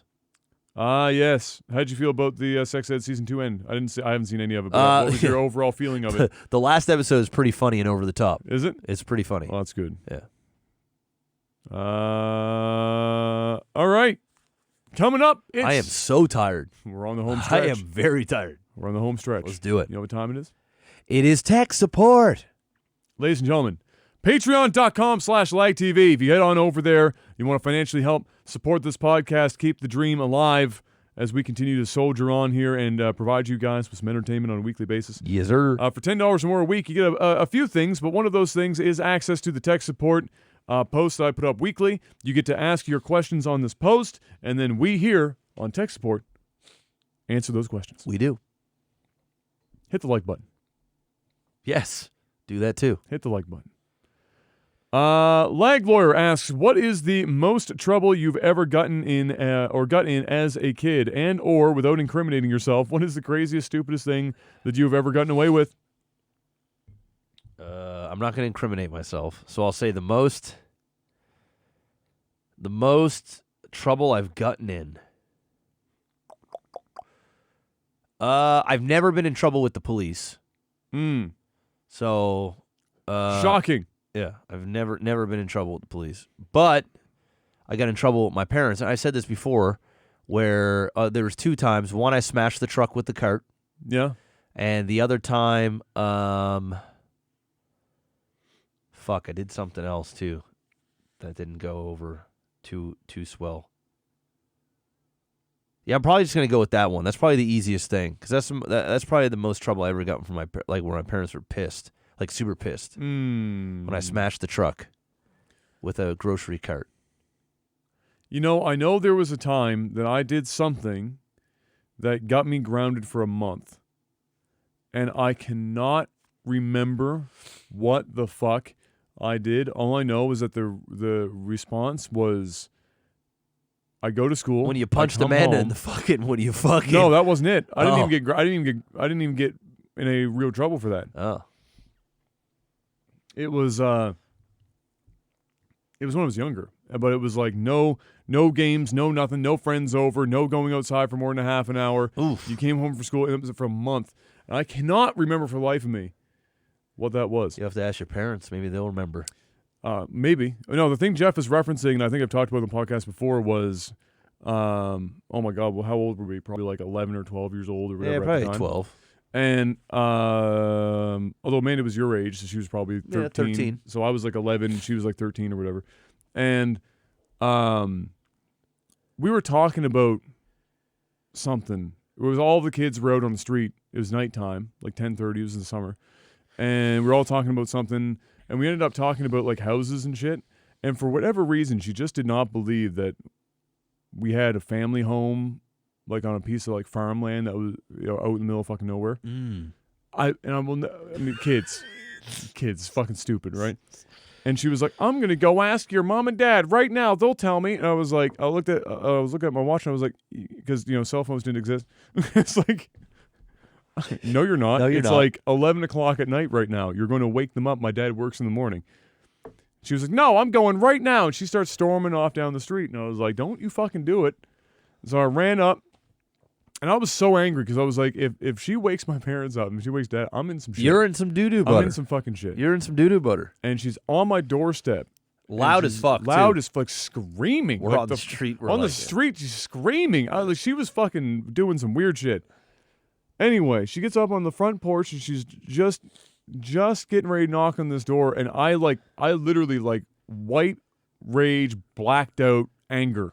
Yeah, bro. I mean, you panicked, bro. It was like, panicked I have to stop this from happening. I have to stop this from happening. This is it. She forced your hand, And, literally. And she didn't force my hand.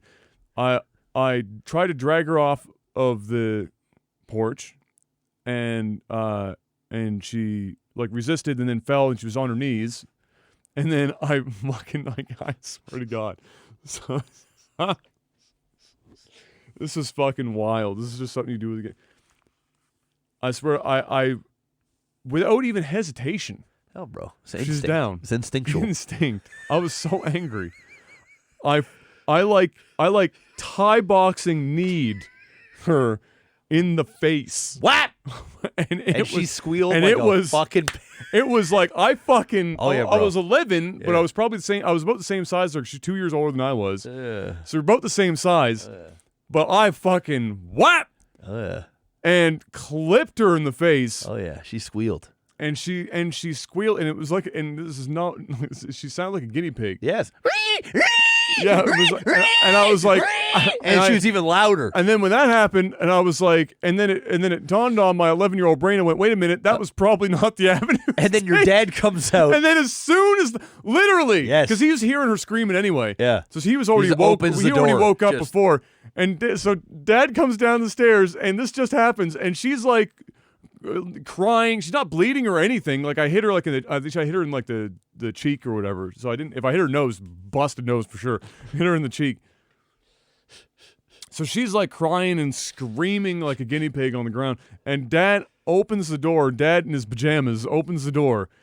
And I swear to, I ran right past Dad. Oh yeah, you were gone. I went right to my room because I was like, I need to prepare my body for what's about to probably happen. My ass is going to be tanned. Oh yeah. For days after this, because I just hit a girl. I was freaking the fuck out. I was bawling my eyes out. I was so full of like every emotion, anger, and confusion and frustration. And like, why the fuck did you just do that? I was so fucking all over the place. Dad looks no fuck, and Dad, you have to understand, Dad is a very understanding individual. But he looks down at her, and there's like 5 of you standing. Oh yeah, we're on the street. 5 of you on the street just standing there, and there's Amanda or whatever on the doorstep, and she's like down there like bawling. Yeah. And he opens the door, looks down at her. She looks up and explains what happens. Like she's screaming her face off, and he looks at her, says, "You're fine." Closes the door. The door. Your dad was even annoyed with her. He was like, "That's it," and I'm fucking She was done. just screaming she's her fucking head off for like bro. 40 minutes on the street. I'm surprised she didn't wake up half the fucking neighborhood. Probably did. And then so he came out, he looked at her, no blood, no nothing, you're fine. Close the door.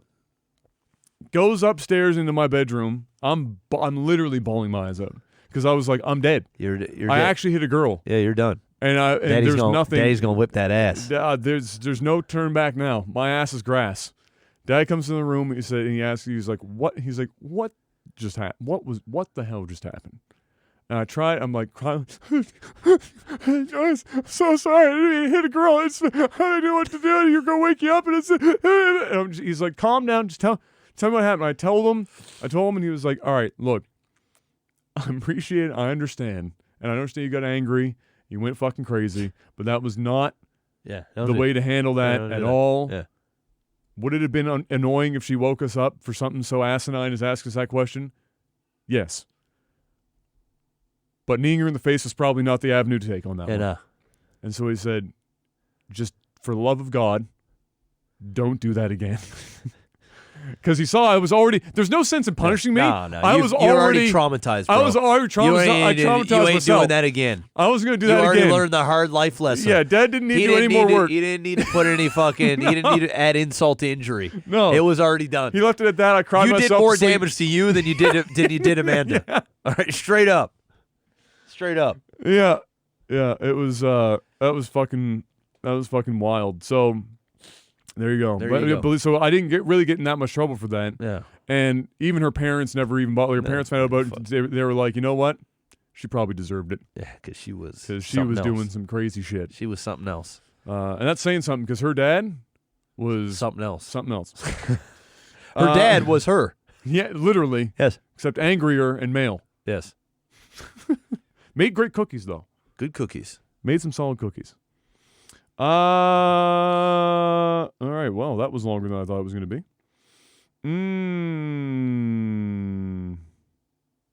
Oh, fuck. Okay. I don't know if this is if this has happened to you. So Seth says, first of all, consider me a plus one for the Lag TV rewatch. Hey. Second, what's worse, getting nut tagged or getting it caught in a zipper? I'll also add from experience that vasectomies would be a close third. Caught in the zipper.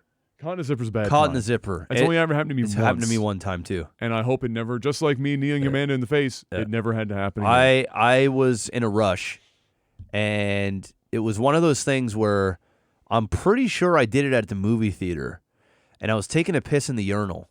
And it was one of those things where I was in a rush, and it's like one of those ones where you're done taking a piss, you shake, and then you don't even put your cock back in your fucking pants yet. You're already just speeding. You're already like cock's just sort of whipping out, and you're sort of mid cock tuck. Yep. And then as I just zipped it up, my right on the bottom of my sack, and it instantly was like, right? It was like, and it was the point where I realized what happened, and I had to slowly unzip like my skin and stuff from.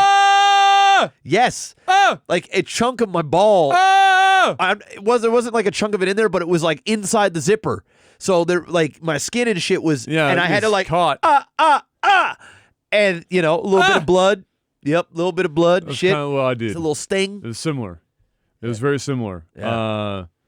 I'd go zipper for sure. Just the thought of that, man, is just it's just uncomfortable. It's just uncomfortable for everyone involved.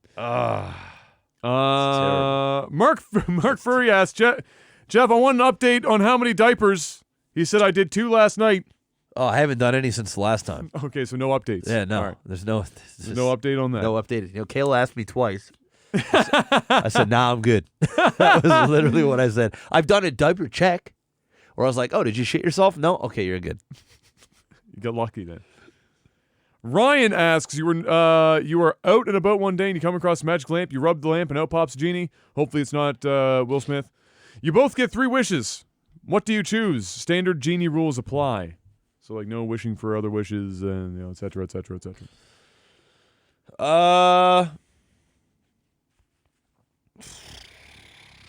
Man. wish for? I wish for, I guess, health. Health, money, so that I don't have. I can do whatever I want. Yeah. Not. I want to go buy an island. Yeah. Just I don't want to have to think Yeah, about fuck money. you money. Just like, you Yes. know what? I just don't feel like doing this today. Yeah, just fuck this. That's the kind of money you want. Okay, there you go. I don't need an island off of Abu Dhabi or some shit. I don't need like to be part of that giant world that they're rebuilding in sand out in the middle of a fucking ocean. I don't need that. Yeah. I just need, you know what? I just don't want to be here for winter, and I want to go somewhere else and just not care and eat out all the time if I want to and not be bothered by it. Third, not a clue. I don't know. Those two cover pretty much everything. Health and money. Health Give me and that. money. Give me all that. You give me that, we're good. I'm a happy man. Third one, you always say for the third one? Third one's on the house. It's up to you, Jeannie. What do you want for your third one? You wish the third one. Boom. There you go. 8910 asks, do you have any hot takes that you haven't discussed on the podcast before? Hot takes? Yep. Anything that you can think of that we haven't talked about? Hot takes are hard to do unless you already are thinking of them. Yeah. I can't think of anything crazy right now. Oh, here's a hot take for you. And this is definitely a hot take for people. And when you discuss them, just drop it. The whole, in American politics, the whole checks and balances thing, it's bullshit. And we just watched it for the last month. It's a hot take. There is no there is no checks. Well, there's lots of checks. There are no balances for those checks. The checks just keep getting written. There's no. It's not even a hot take, bro. That's That's not even a hot take. It'll be hot for some people in chat right now, I promise you. I promise you. I suppose. America. But fuck me. I watched a dude who looks like he has a hard time writing his own name be given the coin to do the flip to decide caucus seats between Bernie and Pete. And he did the fucking coin flip because it was a tie, and this is how American politics works. This is a coin flip, catches it like he's never caught anything before. It's caught in between his fingers, like the coin is standing up. So like depending on which way your hand goes, changes entirely where the coin is, and like is like gets it flipped over, and he's like, "Oh, it's Pete." And nobody's questioning. And for some reason, everyone around him had to describe to him how to do a coin flip while it's happening. And the whole time I'm watching it going, this is determining. And then Pete wins by 0.01% in like 3 seats. It's a hot take, bro. It's a hot take. God. There you go. Oh, fuck the dream. me. Oh, yeah. Feels bad, man. Oh, what the fuck? Bud Me Boy, I mean, maybe some Bud Light, says, I'm a huge fan of peanut butter on oranges as well as raw garlic with a plum. Okay. Are you sure you're not pregnant? Are there any weird food combos that you love that everyone else says is gross? Food combos. I don't really. It's regional. Like I've had M freak out when I have apple and peanut butter. Oh, come on. Or cheddar cheese and apple. Cheddar cheese and apple combo is some fire shit. I've never had that. It's a pretty dope fucking combo. You know, the saltiness and the sweetness is delicious. Okay. You don't physically put it on the apple. It's just you have them in unison. So you have like some sliced apple and some sliced cheddar, and you're just having them. Doesn't sound bad. It's pretty tasty. Doesn't sound bad. I don't. Butter, peanut butter, honey, banana sandwich. Yeah, that's a little fucky. Is one that gets some people for me. That was a sandwich. It was a go-to snack sandwich for me. Butter, peanut butter. I mean, it's a few calories in this. Butter, peanut butter, honey, and banana on some bread. May as well throw some avocado right on top of that bitch. Jesus. Now we're doing some weird shit. Yeah, I don't really eat anything odd. I don't. I eat like 3 different things a day, and that's just about it. I don't have any weird mixes or No crazy. no. You're on that orange creamsicle hype. Yeah, but I mean that's not that's whatever. The man, I don't want to call him out, but the man who reduced his dollar amount, he's got a little message in here. I'm gonna read it for him. Okay. I'm not gonna call him out though. Said, "Hey guys, I feel like a massive pile of shit for this. Don't." Oh my goodness! Stop the madness. But I'm gonna have to roll back my support a bit as I'm trying to save up for a down payment on a house. Hey, Believe me, get it. get the fucking house. For Get God's sake, get the house. Get it. You guys are awesome. Your content between StarCraft, Lagcraft, your solo streams when I can actually make it in this podcast. You guys have been a massive part of my life in the 2010s. I'll still be around and contributing to some extent.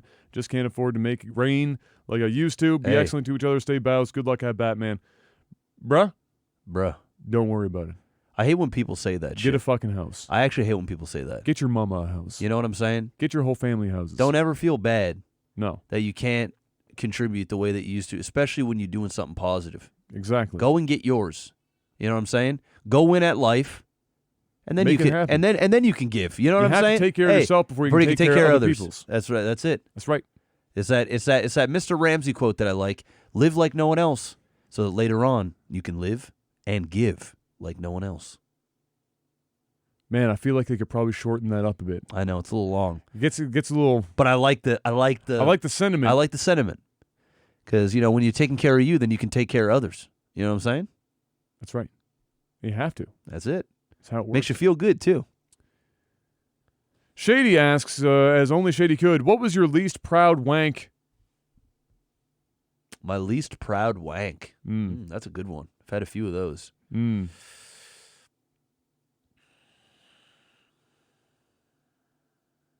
least proud wank. Fuck. I haven't had, I'm just trying to think of younger years. It would definitely have had to have been in the younger years for sure. Yeah. I was never into crazy shit though. I was super vanilla with my shit. Oh, I'm not even talking porn.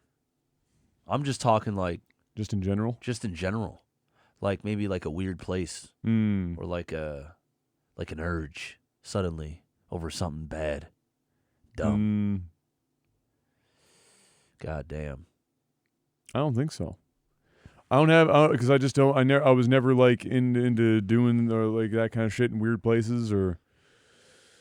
Oh, I've done. I've rubbed one off in some weird places. Yeah. Yeah. I'm way too white bread for that shit. Well, sometimes you just need to rub one off, man. It's true. Sometimes you just need to rub one off. It's fair.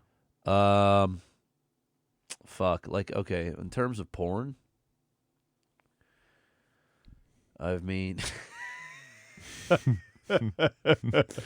probably gone down some weird places, bro. Yeah, I've been to a couple weird places. All right. So weird that you're debating whether or not you actually want to say them. I don't. That's the thing, bro. I don't even get embarrassed anymore. I don't care. I saw.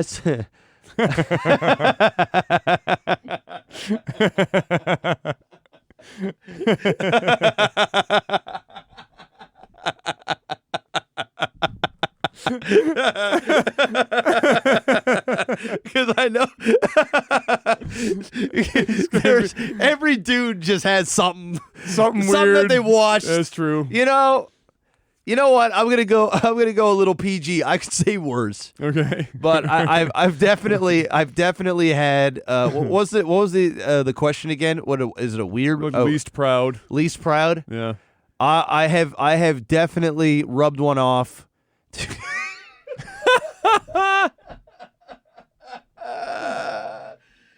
Oh man, I've seen some little people stuff.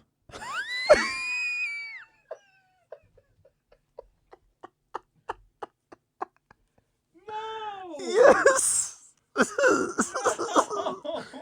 Dude, I remember I was probably 17 years old. I was young, man. And I saw this, there's this little person, there was this chick, this little person chick that was hot as fuck. Oh, no. And I went onto her page and I watched everything she made. You didn't just watch, you watched it all. Yes. Oh. You know, sometimes when you're going through porn and then you find like the perfect gem and then you got to watch more of that specific thing. Yeah. You know what I mean? Yeah. That was it for me. It was like, you know, just a standard FAP session, scrolling through a bunch of shit. Then all of a sudden, it's a little person, but the little person's looking mighty fine. And there's something really weird, naughty about what I'm watching right now. And it finished. Taboo. Hey, let me go on her page, see what else she got. She got a catalog. Oh my God. I don't even remember who it was, but I do remember. That's see. Hey. I don't have anything. Hey, I'm putting it out there. I'm not there. Hey, I'm there. But you know where I was? Where were you? I don't even know what movie it's from. Rachel McAdams, that's her name, right? She's in this movie. I have no idea what the movie is from. With her ass? There's a GIF where there's a guy sitting in a chair, and she's in like She's got she's that in tight like shorts, lace, little- they're like lace booty I shorts. don't know what you're talking And about. she bends over with one leg and kicks the other leg out, and it's Rachel McAdams has one of the greatest asses of all It time, just tightens right up. and that's it. all it took. You fapped to that clip? Yeah, Man. yeah. I don't think I've fapped to like movie clips before. Yeah, but you have gone through an entire catalog of a midget. You know what? They're people too. They're Of people. course they. Dude, I'm not gonna lie to you. Dude, I'm not gonna lie to you. Yeah. Something in my brain when I had that little moment, right? All right, I had that little moment. And Literally. yes, and I'm not gonna lie to you. Yeah. I went back. You know, I You went went back for seconds. I went back another time. Oh my You know, it was like on the back of my mind. You know what I'm saying? I didn't finish that catalog. I need to finish it. Dude, when I was young, when I was a little older, I was at the Yeah. club, Yeah. Oh, and there was a no. little person Oh, there. No, you and she didn't look Oh, the same, but she looked good. Oh no. I'm thought not about it. bro. I'm not gonna lie to you. You thought about it. Dude, I didn't only think about it. Did you make an attempt? I tried, Oh no. and I failed. And I probably You struck out. I on don't it. even remember. I was drinking, Oh and my God. I was drinking, and I don't know what I said. I probably said some dumb shit like, "Yo, I want to take this. I want to take." I probably said some really Cringy shit. some really cringy shit, like Yeah. just some like, "I want to experience you" type Like, shit. thank Like, God you the know, internet didn't really exist at the time. man, it was bad. Yeah. Yeah, it was probably bad. And yeah, so I think what it was is 17-year-old Geoff Fapp, and then older like 19-year-old Geoff had an opportunity to live that Live fantasy. that moment. It never happened. You know, You my, tried. My wife's like 5'3". You shot your shot. She's like 5'3". There's a hard difference between 5'3" and 4'3". It's about 12 inches. Yeah, she was probably like the girl at the club was probably like 4'5", 4'6". She was short, like super fucking the short. shortest person Like I know is super fucking short. 4'10". Yeah, And that's like but you could tell she was a little person. tiny. Yeah. Like, you know, it had, you know, it was a distinctive little. Well, there's a mark that below, Yes. like, I think it's literally, like 4'10" is like the cutoff point where they just flat out, that's your. Yeah. Yeah. So anyway, I Yeah. tried, never happened. So Man, oh It is man. what it is. You tried. You shot your shot, Jeff. I shot my shot. And sometimes you got to do it. Hey, I shot my shot a Look, couple if times I when had I was my 17. opportunity to shoot my shot with Rachel McAdams, You take it. I take that shot. You miss. And I too. Just I'd about be- every time. You know what I look like? Carlton shooting the shot at the end of the game. Yeah. And Over the net. Not even gone. close. Didn't Not even even fucking touch the boards. Slow motion. It's over. Not even a chance. Game over. It's one of the greatest moments in TV, by the way. That fucking half-court shot is beautiful. All right, one more, and then that's Yeah, it. Oh, no. Now that I had to embarrass myself Yeah, it in was front impressive. of, you know. Oh, this is just depressing. Is this seriously true? Hook, did you guys, this comes in from Blue Grey Gree, did you know that Hook was produced by Kathleen Kennedy? What was? Hook. Tell me that's not true. I now hate Hook. I know I have to hate Hook. No, it's impossible. Nah, can't. I love Hook. Maybe it was Kathleen Kennedy when she was good. You know what I found out, though? Who was it that retweeted it at the time? I can't remember because I retweeted to somebody who retweeted it. Fuck. I think it was Monte Cristo. And he said he just found out, it was like yesterday, day before, that Hook, 22% on Rotten Tomatoes. I know. It's a horribly rated movie. That's Yeah, unacceptable. It's asinine. That's fucking unacceptable. Yeah, dude. It's an objectively good movie. It's critically just shit all over. But why? It's actually good. Like the acting is good, the writing is good. I'm a fan. That's all that matters. And when my son gets a little older, He's we're gonna going be to a watch fan it. too. Yeah, we're going to watch it. You're gonna scream Rufio together. You're goddamn right in I your am. fucking living room. You're damn right. You goddamn right.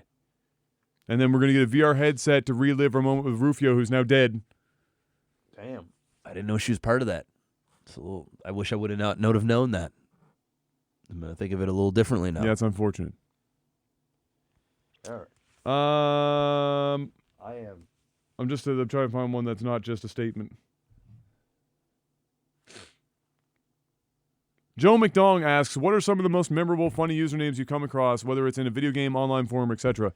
One of my favorites that's a member of my community is Chef Boy, Are You Dead? That's good. My Thick Chocolate Dick. Oh, that's a Miyagi special. That's a Miyagi special. I also, there's... Man, there's a few of them on my stream, but I'm so bad at remembering names. Yeah, There's like a few of them every time I see them. I'm like, it's so genius. Cows Go Moo is another one. Or I Am Cow, Hear Me Moo. That's the other one that I like a lot. But the Chef Boy, Are You Dead fucking kills me every time. That's a good one. That's a fucking good name. That's a good one. It's a solid fucking name. Jesus Crust. Crust is a light TV special. That's a good one. Anyway, ladies and gentlemen, that's all we got. Yeah. I'm That's all we tired. got. I'm drained. Time for you to go have a nap. Time for me to go to sleep. I'm going to have a shower. I was going to watch Once Upon a Time in Hollywood, but I'm not sure I'm going to make it. So I'm just going to watch like something else. So I don't know. But I'm tired as fuck, man. It's been a long day. I'm going to go and try and survive driving home. You should be fine now. And, the roads were terrible, and that was before it froze. Oh, well then, I'm going to From pray for 0 you. to -10. I'm going to pray for you. Okay. Okay. We will see you guys next week. We shall see y'all. Thank you so much for listening and watching. Bless you. Bless up. And until we do see you again, peace.